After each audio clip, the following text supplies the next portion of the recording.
Paano nga ba gumawa ng WordPress website gamit ang localhost? Let's start. I-open ang iyong internet browser. Then, i-search ang XAMPP download.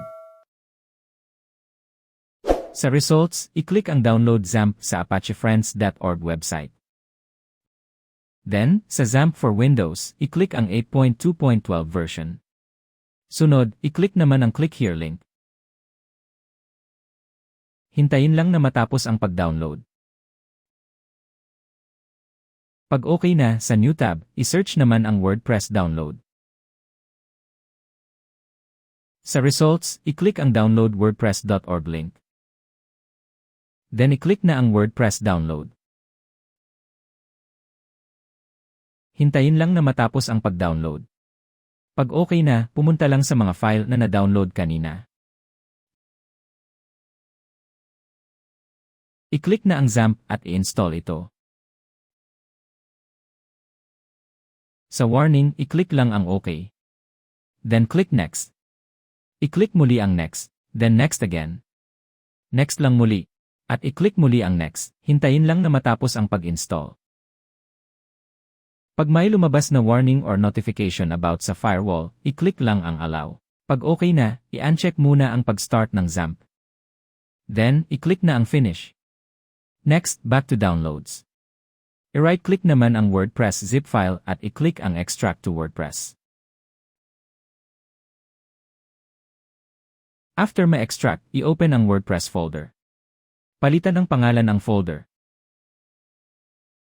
Then, kopyahin ito. Pumunta sa Drive C. Then i-open ang XAMPP folder. At i-open ang htdocs folder. Then, i-paste ang folder na pinalitan ng pangalan. Sa loob ng folder makikita ang mga file na kailangan sa pag-install ng WordPress website. Sunod, i-search ang XAMPP. At i-run ito as administrator.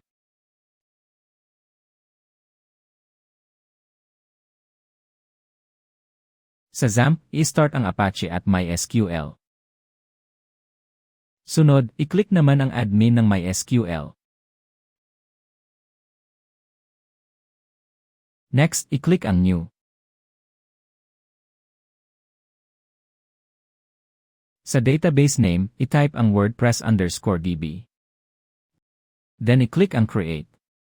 Dapat makikita mo ang WordPress DB sa list. Sa New tab, i-type naman ang localhost/pangalan ng iyong folder na kinopya kanina. Pag okay na, i-press ang Enter. Sa welcome screen ng WordPress installation, i-click lang ang Continue. Then i-click ang Let's Go. Sa database name, i-type ang WordPress_DB.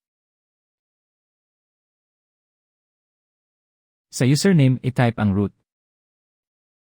Sa password, hayaan na blanko.